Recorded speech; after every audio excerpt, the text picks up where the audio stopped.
నాన్న ఆ అపూర్వని ఎప్పటికీ క్షమించరు. జైలు గోడల మధ్య కూర్చుని తన పాపానికి శిక్ష అనుభవించాల్సిందే. తల్లిగా నువ్వు ప్రాణం పెట్టి నన్ను కాపాడితే, కూతురుగా నా ప్రాణం పణంగా పెట్టేనా నీ ఆత్మకి శాంతి చేకూర్చేలా నేను చేస్తానమ్మా.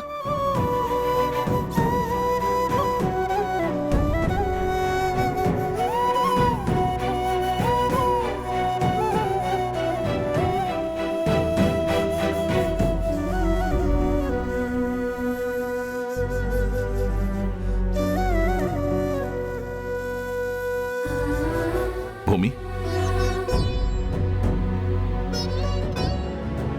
ఏంటమ్మా ఎవరితో మాట్లాడుతున్నావు? అమ్మతో మాట్లాడుతున్నాను నాన్న. నాకు తల్లిని కోల్పోయిన బాధ తగ్గదు, కానీ తండ్రి నమ్మకం దొరికితే కూతురిగా అదే ప్రపంచం నాన్న. నాకది చాలు. నాకు మీరు దగ్గరయ్యారు. నువ్వు ఈ ఇంటికొచ్చిన రోజే నీ మాట నమ్ముంటే ఈ పరిస్థితి ఇంత దూరం వచ్చేది కాదు తల్లి.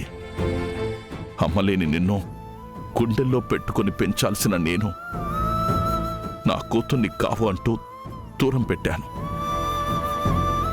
అయినా నువ్వు మాత్రం ఈ తండ్రి ప్రేమ కోసం నాన్న నాన్న అంటూ నా చుట్టూనే తిరిగా. కూతురు ప్రేమ స్వార్థం చూడదు అంటారు. అందుకు నిదర్శనమే నువ్వమ్మా.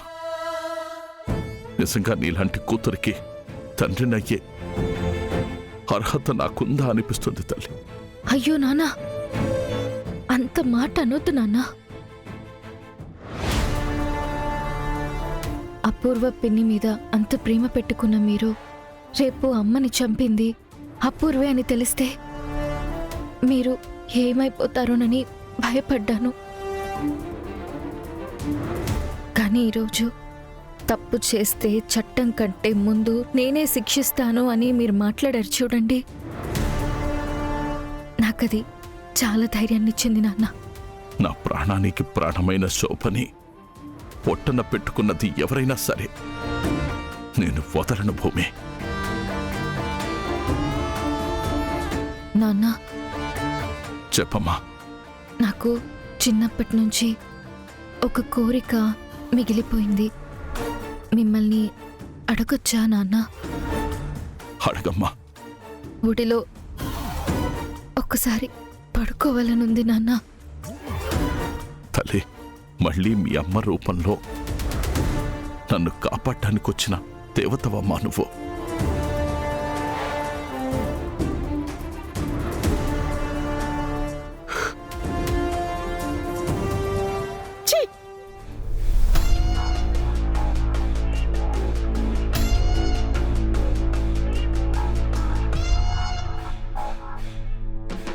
చూసావా మమ్మీ, అది ఒకప్పుడు ఆయన్ని చూస్తేనే దూరంగా ఉండేది, ఆయనతో మాట్లాడడానికి కూడా భయపడేది. ఇప్పుడు ఏకంగా ఆయన భుజం మీద తల పెట్టుకుని పడుకుంది. ఆ తండ్రి కూతుర్లిద్దరూ కలిసిపోయారు. ఇక నువ్వు నేను పరాయి వాళ్ళమన్నట్టే కదా మమ్మీ. అంత తేలిగ్గా ఎలా కలవనిస్తానే నేను? వాళ్లే కలిసిపోయాక ఇంక నువ్వేం కలవనిస్తావు మమ్మీ? ఇల్లెలగ్గానే పండగవ్వదు. చెట్టుకున్న పూతం చూసి పంట పండింది అనుకోకూడదు. నేనంటే పంచ ప్రాణాలు పెట్టుకుని ఎప్పుడూ అపూర్వ అపూర్వ అంటూ నా చుట్టూ తిరిగే నా బావ ఈరోజు నా మీదే చెయ్యెత్తేలా చేసింది ఆ భూమి. ఆయన నా చెంప మీద కొట్టుండొచ్చు, కానీ అది నా అహం మీద కొట్టింది. పైగా అది రేపా శోభన్ చంపింది నువ్వే అని తేలితే నిన్ను చంపేస్తాను అని నా బావ నాకే వార్నింగ్ ఇచ్చే స్థాయికి తీసుకొచ్చింది. ఇలాంటి రోజొకటి వస్తుందని నేను కల్లో కూడా అనుకోలేదు. మమ్మీ, ఈరోజు నా కళ్ళెదురుగా నువ్వు ఉండాల్సిన స్థానంలో అధికారాలు పోతోంది. అలాంటి దాన్ని వదిలిపెట్ట నక్షత్ర. అయినా రాజే దానికి బానిస అయిపోయాక నువ్వేం చేయగలవు మమ్మీ? ఏం చేస్తానా? వాళ్ళమ్మ పేరు మీద ఇన్స్టిట్యూషన్ పెట్టడానికి రేపు అఫిలియేషన్ కోసం సుధాచంద్రన్ ముందు ఇది గగన్ గడు కలిసి డాన్స్ చేస్తున్నారు కదా, అది జరగకుండా చేస్తా. ఆ అఫిలియేషన్ రాకుండా చేస్తా. ఆ శోభ ఆశ నిలబెట్టాలని, ఆమె ఆశయం కోసమే పుట్టానని చెప్పుకుంటూ ఉంటుందిగా భూమి, దాని ఆశయాన్ని నేలమట్టం చేస్తాను. భూమి బతికుండగానే దాని కలలన్నీ మట్టిలో కలిపేస్తాను. రేపక్కడ జరిగేది కార్యక్రమం కాదే, ఆ భూమి జీవితానికి మొదలయ్యే పతనం. ఆ స్టేజ్ మీద చప్పట్లు వినిపించవు, అవమానంతో గుండెలు పగిలే శబ్దాలు వినిపిస్తాయి. అఫిలియేషన్ మాత్రమే కాదు, తండ్రి కూతుళ్ల మధ్య పెరుగుతున్న ప్రేమ కూడా శాశ్వతంగా శుభం కాటు వేస్తా. ఎలా చేస్తావు మమ్మీ? ఎలా చేస్తాను, ఏం చేస్తాను రేపు చూడు.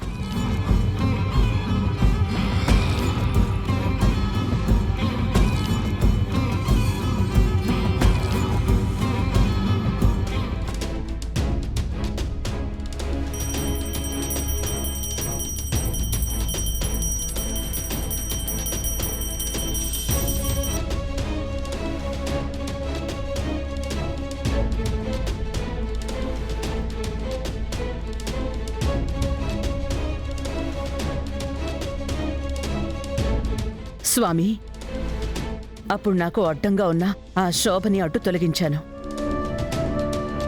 కానీ ఆ పాపం ఈరోజు నా మెడకి చుట్టుకునేలా ఉంది.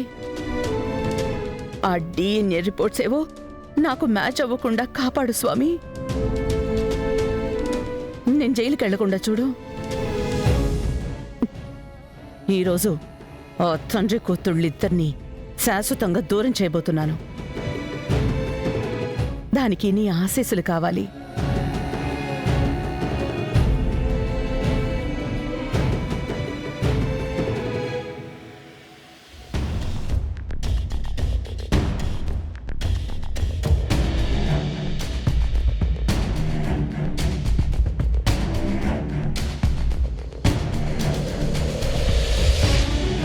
బావా,